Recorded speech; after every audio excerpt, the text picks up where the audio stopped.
Komisi Pemilihan Umum memutuskan mengubah rencana penyelenggaraan pemungutan suara ulang atau PSU di Kuala Lumpur, Malaysia dari sebelumnya 2 hari menjadi 1 hari pada Minggu 10 Maret 2024 pukul 08.00 hingga 18.00 waktu setempat. Adapun pelaksanaan PSU dengan metode kotak suara keliling dan tempat pemungutan suara luar negeri digelar pada hari yang sama. Ini untuk keperluan pemungutan suara ulang Kuala Lumpur, jumlah DPT-nya adalah 62.217 pemilih, 62.217 pemilih untuk pemungutan suara ulang di Kuala Lumpur. Dengan perincian sebagai berikut. Yang pertama, metode TPS.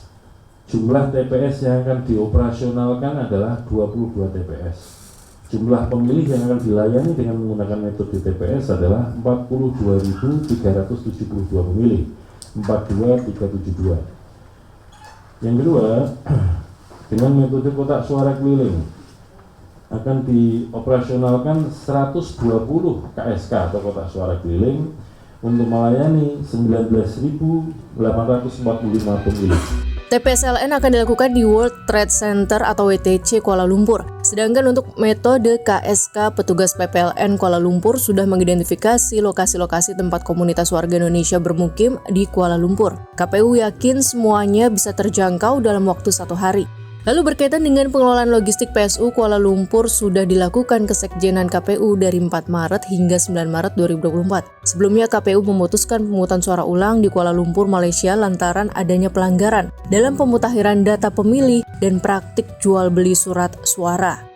Terkait kasus, penyidik Direktorat Tindak Pidana Umum Badan Reserse Kriminal Polri Jumat menyerahkan para tersangka kasus tindak pidana pemilihan umum yang terjadi di Malaysia kepada kejaksaan. Pada kasus tersebut, penyidik menetapkan 7 tersangka.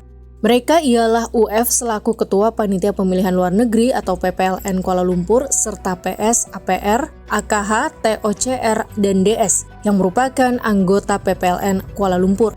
Tersangka berikutnya adalah MKM, mantan anggota PPLN Kuala Lumpur. Tersangka MKM diketahui melarikan diri dan kini sudah dimasukkan dalam daftar pencarian orang. Dalam perkara tersebut, para tersangka dengan sengaja menambah atau mengurangi daftar pemilih dalam pemilu setelah ditetapkannya daftar pemilih tetap dan atau dengan sengaja memasukkan data dan daftar pemilih yang dilakukan di KBRI Kuala Lumpur.